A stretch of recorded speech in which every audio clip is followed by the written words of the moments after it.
اعوذ باللہ من الشیطان الرجیم بسم اللہ الرحمن الرحیم الف لام میم ذالک الکتاب لا ریب فیہ ہدی للمتقین الذین یؤمنون بالغیب ویقیمون الصلاة ومما رزقناہم ینفقون صدق اللہ العظیم۔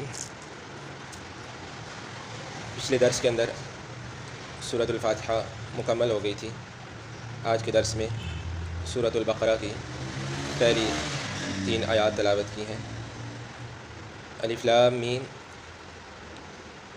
اللہ اعلم بمرادہ ذالک الکتاب لا ریب فیہ، یہ کتاب یعنی قرآن مجید، لا ریب فیہ، اس میں کچھ شک نہیں، ہدن، یہ کتاب ہدایت ہے، للمتقین، واسطے اس کے جو متقی ہیں، الذین یؤمنون بالغیب، جو لوگ ایمان لاتے ہیں غیب پر، ویقیمون الصلاۃ، اور نماز قائم کرتے ہیں، ومما رزقناہم ینفقون، اور اس سے جو ہم نے انہیں دیا خرچ کرتے ہیں۔ سورۃ البقرہ، اس سورت کو شروع کرنے سے پہلے چند باتیں عرض کرنی انتہائی ضروری ہیں۔ پہلی بات تو یہ ہے کہ سورتوں کے جو نام ہیں وہ سب توقیفی ہیں، یعنی اجتہادی نہیں ہیں، توقیفی ہیں۔ توقیف کا مطلب یہ ہے کہ جو باتیں نبی اکرم صلی اللہ علیہ وسلم نے ارشاد فرمائی ہیں، جو آپ صلی اللہ علیہ وسلم سے صادر ہو چکی ہیں، اب بعد میں امت میں سے کسی کو حق نہیں ہے کہ اس کا نام بدل دے۔ جس وجود اقدس پر قرآن مجید کا نزول ہوا، وہ فرماتے ہیں کہ اس سورت کا نام سورہ بقرہ ہے، یعنی حضور صلی اللہ علیہ وسلم نے سورتوں کے نام رکھے ہیں۔ اب بعد والوں کو حق نہیں پہنچتا کہ اس کو بدل دیں۔ سورتوں کے نام تجویز کرنے میں جہاں تک علماء تفسیر فرماتے ہیں وہ یہی کہ سورتوں کے نام رکھنے میں چند باتوں کو ملحوظ رکھا گیا۔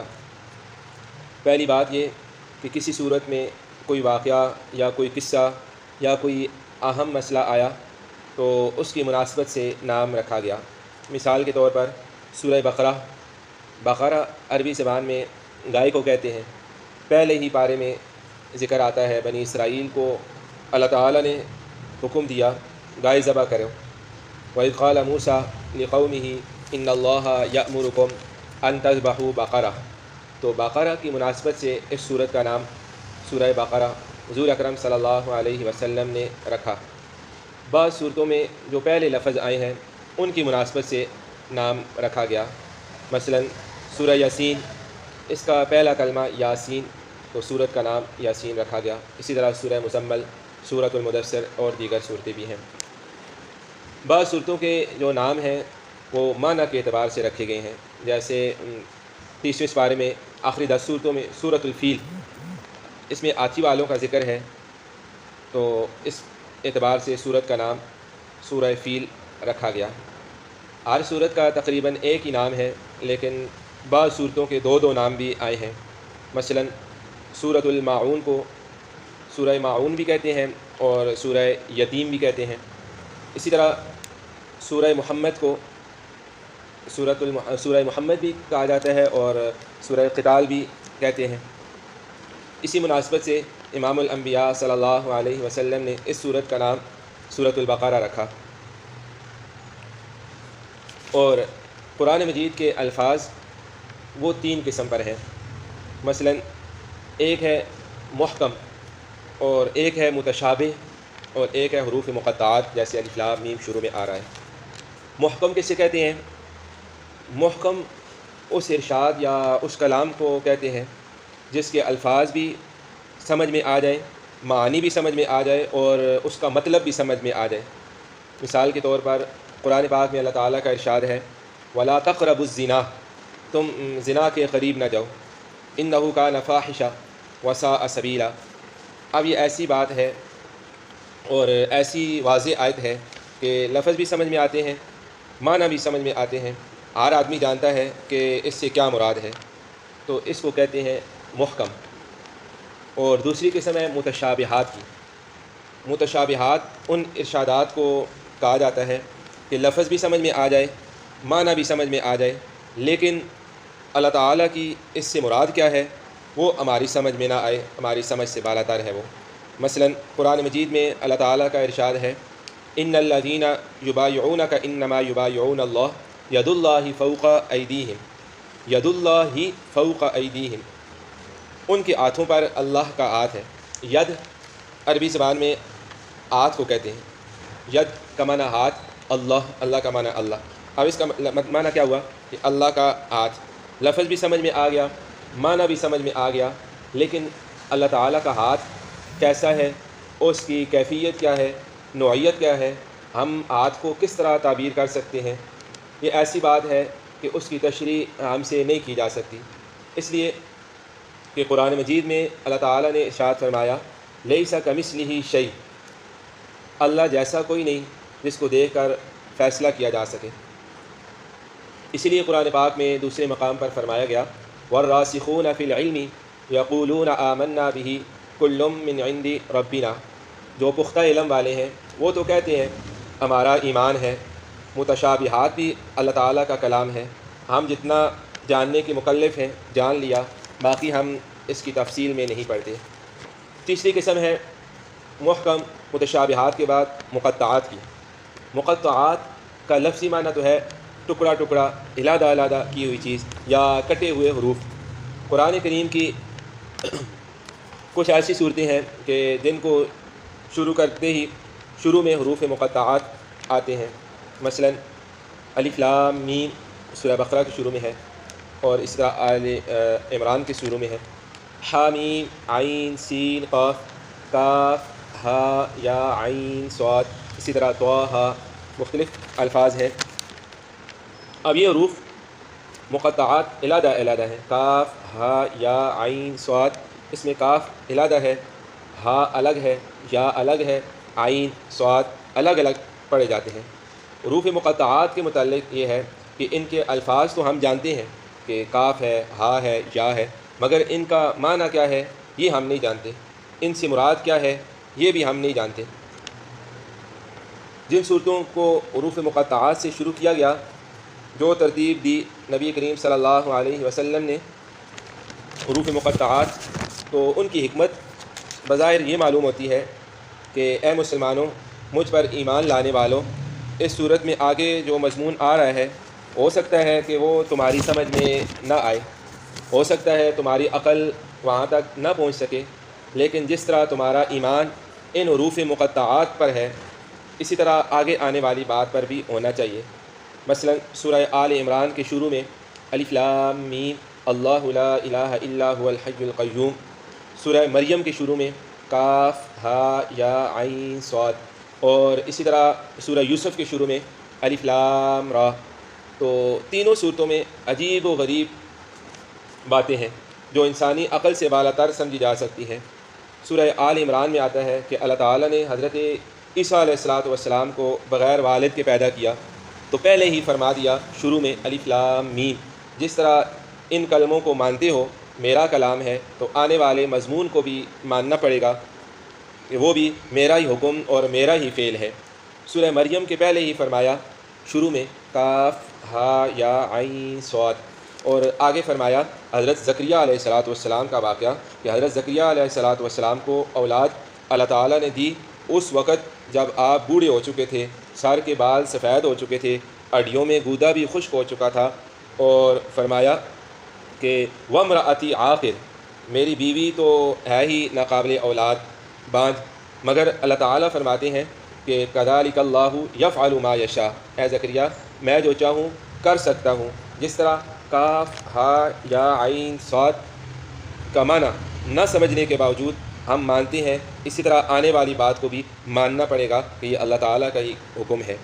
اسی طرح سورہ یوسف میں یوسف علیہ السلام کی زندگی کے واقعات دیکھیے کہ کس طرح ایک انسان کو سوتیلے بھائی کنویں میں ڈال دیتے ہیں اس خیال سے کہ بس اس کی زندگی ختم ہو جائے گی، وہ کس طرح رب العالمین کی تربیت میں آتا ہے، کس طرح وہ اللہ تعالیٰ کی رحمتوں سے مصر کا بادشاہ بنتا ہے، اور کس طرح اس کے بھائی جو کنویں میں ڈالنے والے تھے اس کے سامنے ذلیل ہو کر اور عاجز ہو کر آتے ہیں، اس لیے پہلے ہی فرما دیا الف لام را، جس طرح الف لام را کو مانتے ہو اسی طرح جو ہے نا آگے آنے والے واقعات کو بھی ماننا پڑے گا۔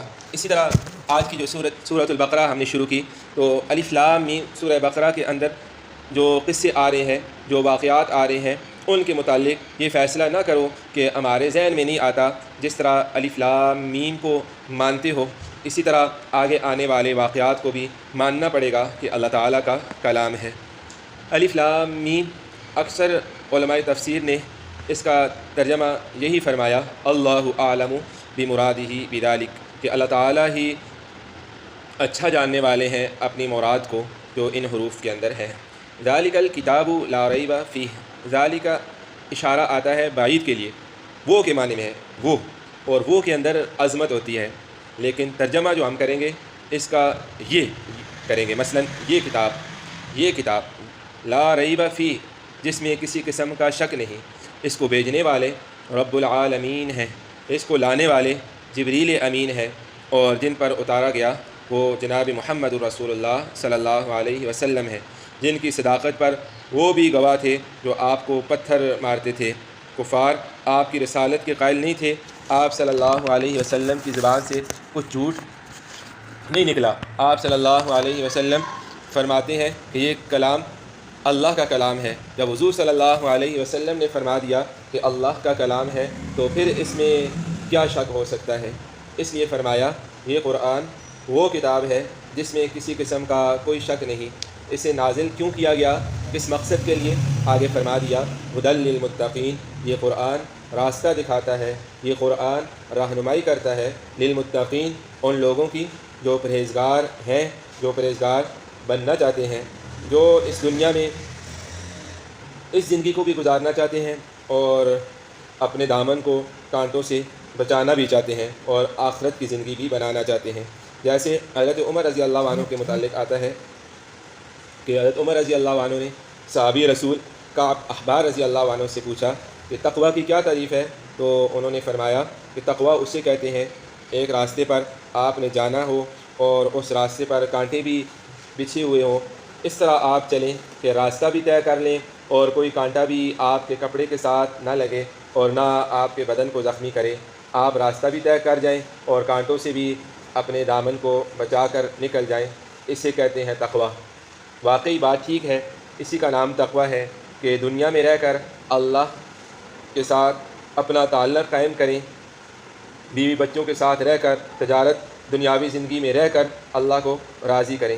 قرآن ہدایت ہے ان لوگوں کے لیے جو پرہیزگار ہیں یا پرہیزگار بننا چاہتے ہیں۔ جو آدمی یہ چاہتا ہے کہ میری زندگی اللہ کے عذاب سے بچ جائے، میری قبر عذاب سے محفوظ ہو جائے، میری قیامت اللہ کے عذاب سے محفوظ ہو، اسے چاہیے کہ تقویٰ اختیار کرے۔ متقین کی پہلی صفت یہ ہے یؤمنون بالغیب، وہ متقی ایمان رکھتے ہیں غیب پر۔ غیب سے مراد ما غاب عنہم، جو چیز ان کی نظروں سے اوجھل ہے، لیکن اللہ نے نبی کریم صلی اللہ علیہ وسلم